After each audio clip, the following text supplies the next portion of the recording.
समस्त को प्रभु जीशुख्रीष्ण नाम नमस्कार। आज आम शुणुवा परमेश्वर आंभ मान निमंते युद्ध करेंगे। आसतु आम शास्त्रांश पढ़ा यात्रा पुस्तक 14 पद। सदा प्रभु तुम्भ मान निमंते युद्ध करेंगे, तुम्भे माने नीरव द्वितीय विवरणी 20:4 पद। कारण सदा प्रभु तुम्भ मान परमेश्वर तुम्भ मान सपक्ष होई तुम्भ मान शत्रुगणर प्रतिकूल युद्ध करी रक्षा करने को तुम्भ मान संगे संगे जाऊँच। आमे जीवन रे अनेक समय रे एमिति युद्धर सम्मुखीन होता जहाकू निजे जीतिबा असंभव मन हुए। से सबु हैला भय, संदेह, असुस्थता, अन्याय किंबा आध्यात्मिक युद्ध जहाँ आमनकर जीवन रे दैनंदिन आमने सम्मुखीन होता। आमे एथिरे भारी एवं पराजित अनुभव करिथाउ। तथापि विश्वासी भाव में आमर एक शक्तिशाली प्रतिज्ञा रही परमेश्वर आम पाई युद्ध करिवे। से हेउचंती आमर रक्षक, आमर प्रतिरक्षक एवं आमर उद्धारकारी अटंती। आज आमे देखुथिबा जे परमेश्वर आंभ मानक निमंते युद्ध करिवे एहार अर्थ कौन एवं आमे किपरि तांको शक्तिशाली शक्ति उपर विश्वास करी विश्वास रे दृढ़ भाव में ठिया होई रही पारिबा ता उपर आमने शुणुथिबा। प्रथमे आमने देखिबा ना जेतेबेले आमे तांको उपरे भरोसा रखु सेतेबेले परमेश्वर आंभ मानक निमंते युद्ध करंती। जेतेबेले आमे परमेश्वर उपरे भरोसा करिथाउ से आमर युद्ध करंती एवं आम तरफरु युद्ध करंती।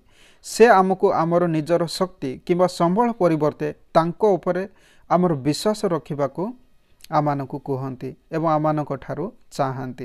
हितोपदेश 3:5 एवं 6 पदरे लेखा अछि, तुम्भे सर्वांतकरण सहित सदाप्रभुଙ୍କ ठारे विश्वास कर ओ निज सुविवेचना रे आउजी पड़ नाही। आपणार सबु गतिरे ताहांकु स्वीकार कर, तहिरे से तुम्भर पथ सबु सरल करिवे। तेबे आमने एहार उदाहरण देखि पारिबा ना जतेबेले इस्राएलीय लोक माने फारोंकर सेना एवं सुपसागर मध्यरे फसी जाइतिले सेही समय रे से माने भयभीत होइकि रहितिले। तथापि मूसा सेमानकु आश्वासना देले जे सदाप्रभु तुम्भ मानक पई युद्ध करिवे, तुम्भे माने केवल स्थिर रहिबा दरकार, जहाँकि आमने यात्रा पुस्तक 14:14 पाउछ। परमेश्वर समुद्र को अलगा करी परमेश्वर समुद्र को दी भाग करी देखाइले जे जो माने तांको ऊपर विश्वास करती से मानक निमंते से युद्ध करती। तेबे एथिरो आमने कोन शिखि पारुछु ना जतेबेले आपण युद्धर सम्मुखीन हुअंती परमेश्वर को संपूर्ण विश्वास करने को चयन करंतु। जदियो परिस्थिति निराशजनक लगुची मने रखंतु जे परमेश्वर आपण सम्मुखीन हेउतिबा कौन से प्रतिबंधक किंबा शत्रु ठारो महान अटंती। द्वितीय आमने शुणुथिबा ना परमेश्वर को उपस्थिति विजय आनी थाए। प्रत्येक युद्धरे परमेश्वर उपस्थिति आम सहित जाई थाए, जहाँ आमको आत्मविश्वास एवं साहस देई थाए। जेतेबेले परमेश्वर आम सहित थांती आमको भय करिवार किछि नाही। जिहोशिया 1:9 पद कहे, आमे कि तुम्भ को आज्ञा देई नाहु, बलवान हो ओ साहसिक हो, त्रासयुक्त हो ना कि हताश हो ना, कारण तुम्भे जो आड़े जीव सदाप्रभु तुम्भ परमेश्वर तुम्भर संगी हेबे। तेबे उदाहरण आमने देखिबा दाऊद गलियातुंकु सम्मुखीन हेबा विषय रे चिंता करंतु। अन्य माने भय रे थरी उठितिबा बेले दाऊद परमेश्वर उपस्थिति और शक्ति उपर विश्वास कले। दाऊद घोषणा कले ना युद्ध सदाप्रभुंकर 1 सामुएल 17:47 पद एवं परमेश्वर तांकु विशाल गलियात उपरे विजय प्रदान कले। एही उदाहरण को आमने मन रखिबा उचित। तेबे एथिरो आमने कोन शिखि पारिबा जेतेबेले आपण अत्यधिक संख्या अनुभव करूछंती किंबा अत्यधिक भारी अनुभव करूछंती मने रखंतु जे परमेश्वरक उपस्थिति आपणक आगरे रहिछि। प्रार्थना करंतु एवं आपणक परिस्थिति उपरे तांकर प्रतिश्रुति को घोषणा करंतु, तांकर प्रतिज्ञा को घोषणा करंतु। एही युद्ध सदाप्रभुंकर अटे।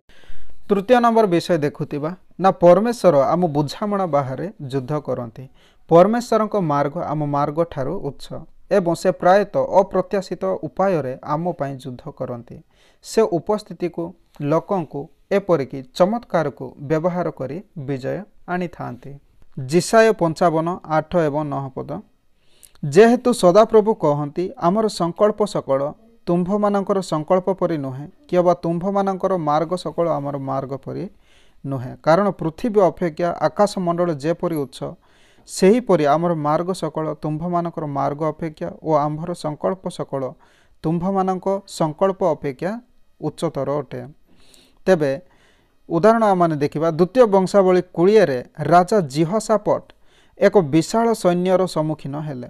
युद्ध पाई सैनिक पठाइबा परिवर्ते से परमेश्वर को प्रशंसा करने गायक मानक नियुक्त कले। से माने उपासना कले। परमेश्वर से मानक शत्रु मानक मध्यरे द्वंद्व सृष्टि कले एवं से माने परस्पर को ध्वंस कले।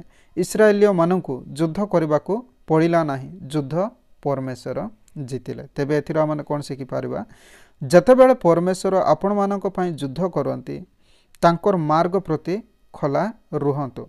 से आपण को उपासना करने को, क्षमा करने को, अपेक्षा करने को किंबा विश्वास रे कार्य करने को आपण को डाकी पारंती।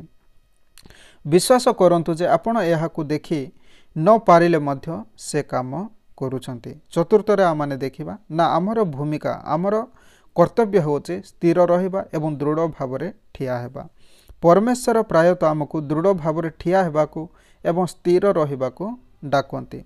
तांकु आम तरफरु काम करने अनुमति देवा। यार अर्थ किछि न करबा नुहे बरं भय संदेह और निराशा को प्रतिरोध करबा अटे।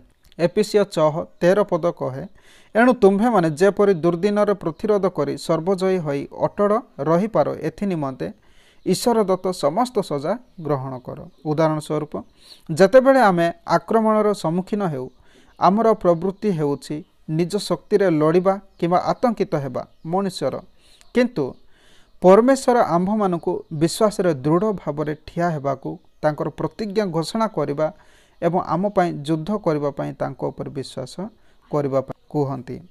तेबे एथिर आमने कोन शिखि पारिबा परीक्षार सम्मुखीन हेले प्रार्थना करंतु, परमेश्वरंकर वाक्य पढ़ंतु एवं आपणक परिस्थिति उपरे तांकर प्रतिज्ञा को घोषणा करंतु। परमेश्वर आपणक पई लड़ुचंती युद्ध करुचंती बोली जानी दृढ़ भाव रे ठिया होई शत्रु को प्रतिरोध करंतु। शेष नंबर विषय ना परमेश्वर को विजय तांको पई गौरव आनी थाए। जेतेबेले परमेश्वर आम पई युद्ध करंती एवं विजय आणंती एहा शेष रे तांकर महिमा पई अटे। परमेश्वरंक मुक्ति परमेश्वरंक शक्ति प्रेम आंभ मानक विश्वासर साक्ष्य पालटि थाए। गीत संहिता 20:7 पद केही केही रथरे केही केही अश्वरे निर्भर करती मात्र आंभे माने सदाप्रभु आंभ मानक परमेश्वरंक शक्ति रे निर्भर करू। शास्त्रर उदाहरण माने देखुथिबा ना जतेबेले परमेश्वर इस्राएलिय मानकु मिस्ररु मुक्त कले बाहर कले से चमत्कार एवं विपर्जय माध्यम रे तांकर शक्ति को से प्रदर्शन कले। इस्राएल रो परमेश्वर शक्तिशाली और सार्वभौम बोली समग्र विश्व जानिले। तेबे एथिर आमने कोन शिखि पारिबा जतेबेले परमेश्वर आपणक पई युद्ध करंती एवं विजय आणंती तांकु समस्त महिमा दियंतु। अन्य मानकु उत्साहित करबा पई एवं से मानकु परमेश्वरक शक्ति एवं प्रेम को सूचित करबा को आपणक जीवनर साक्ष्य को कहंतु। तेबे शेषरे आमने देखिबा ना आपण जो युद्ध गुड़िकर सम्मुखीन हुअंती ताहा केवल आपणकर नुहे परमेश्वर आपणक पई युद्ध करिवे। से आपणक रक्षक प्रतिरक्षक एवं उद्धारकारी अटंती।